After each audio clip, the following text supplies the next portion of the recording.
तो दोस्तों बहुत बहुत स्वागत है आपका स्पोर्ट्स तक में। और डोमेस्टिक सीजन ऑन है और इस डोमेस्टिक सीजन में हमने देखा किस तरह से तमिलनाडु और मुंबई के बीच में सेमीफाइनल खेला गया, जहां पर मुंबई को जीत मिली। और उसके बाद आज दूसरा सेमीफाइनल खेला गया विदर्भा और मध्य प्रदेश के बीच में, जहां पर विदर्भा की एक शानदार जीत हुई और 62 रन से उन्होंने जीत हासिल कर ली है। और मुंबई के साथ उनका फाइनल वानखेड़े स्टेडियम में खेला जाएगा।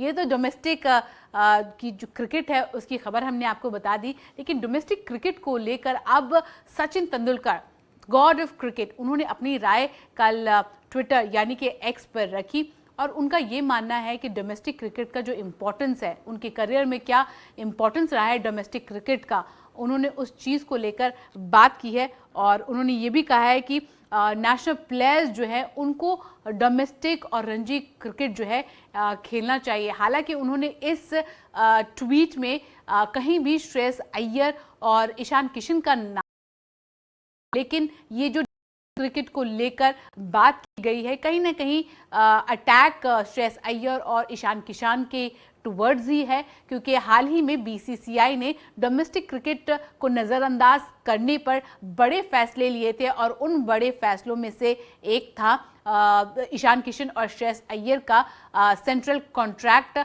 हटा देना, जिसके कारण जो है काफ़ी ज़्यादा सवाल भी उठाए जा रहे थे। सारे क्रिकेटर्स, फॉर्मर और प्रेजेंट क्रिकेटर्स, उन्होंने अपने व्यूज़ रखे थे। कपिल देव 1983 वर्ल्ड कप के विनिंग कैप्टन, उन्होंने अपने व्यूज़ रखे थे। फिर हमने देखा इरफान पठान ने अपने व्यूज़ रखे थे, कीर्ति आज़ाद ने अपने व्यूज़ रखे थे।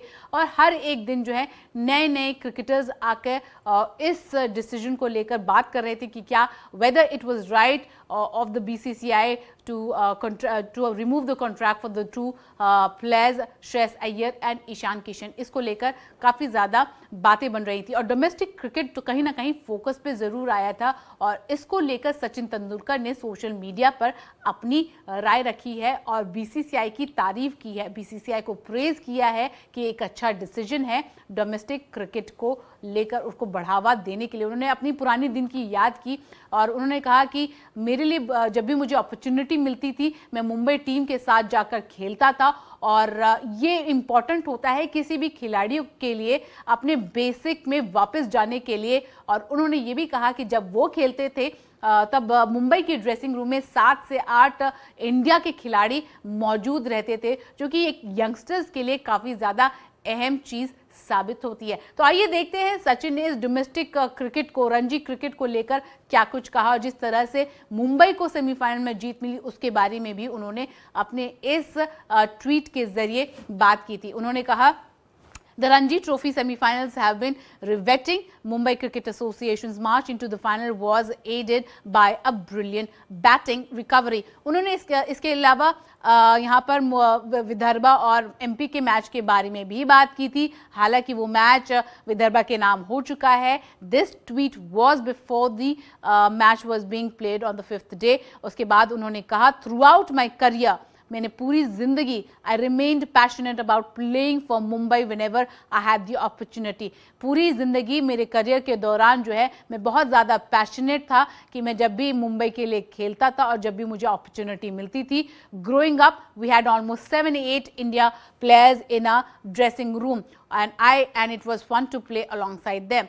जब ग्रो अप ईयर्स में मैं आपको बात बताऊं तो 7 से 8 इंडिया के खिलाड़ी हमेशा हमारे ड्रेसिंग रूम का हिस्सा होते थे और काफ़ी अच्छा लगता था उनके साथ खेलना। When India players turn up for the domestic teams, it raises the quality of play for youngsters and sometimes new talent is identified. तो उनका मानना है जब इंडिया के खिलाड़ी डोमेस्टिक टीम्स के लिए खेलते हैं तो क्वालिटी जो है वो काफ़ी ज़्यादा इम्प्रूव हो जाती है, कि यंगस्टर्स की क्वालिटी इम्प्रूव हो जाती है और कहीं ना कहीं इससे मदद मिलती है कि आप नए टैलेंट्स को आइडेंटिफाई करें।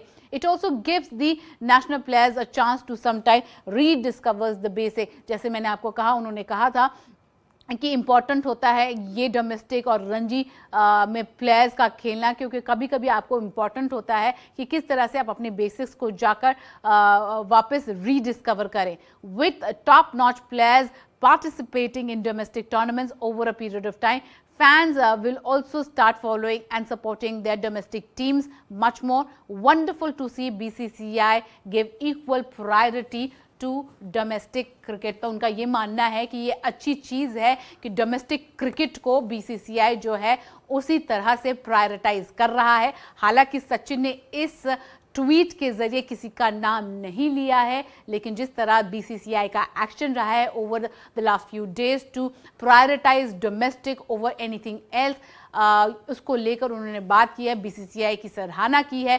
प्लेयर्स को कहीं ना कहीं ये नसीहत दी है कि अगर आपके पास टाइम है, अपॉर्चुनिटी है, तो आप जाइए, डोमेस्टिक सर्किट का हिस्सा होइए। जिस तरह से मैं अपने प्लेइंग डेज में होता था, जब भी मुझे अपॉर्चुनिटी मिलती थी, मैं टीम का जो है मुंबई टीम के ड्रेसिंग रूम में मौजूद होता था और वहाँ हमेशा 7 से 8 ऐसे खिलाड़ी होते थे जो कि इंडिया खेल चुके हैं। और ऐसे में बहुत इंपॉर्टेंट होता है, यंगस्टर्स को सीखने मिलता है। बतौर खिलाड़ी वो अपने बेसिक्स को जाकर रीडिस्कवर करता है, ढूंढता है और कहीं ना कहीं उससे डोमेस्टिक क्रिकेट ग्रो भी होता है और प्लेयर्स को भी काफ़ी ज़्यादा मदद मिलती है। हालांकि सचिन ने यहाँ पर श्रेयस अय्यर और ईशान किशन का नाम नहीं लिया, लेकिन कहीं ना कहीं ये मैसेज सारे उन खिलाड़ियों के लिए सचिन ने दिया है। उम्मीद करते हैं ये वीडियो आपको पसंद आई होगी। अगर अच्छी लगे है तो लाइक कर लीजिए, शेयर कर लीजिए और हमारे इस यूट्यूब चैनल को जरूर सब्सक्राइब करिए अगर आप चाहते हैं लगातार स्पोर्ट्स की न्यूज़ आप तक पहुंचते रहे। स्पोर्ट्स तक के ऐप को डाउनलोड कर लीजिएगा। इसके अलावा thesportstак.com पर भी जाके ये सारी खबरें पढ़ सकते हैं।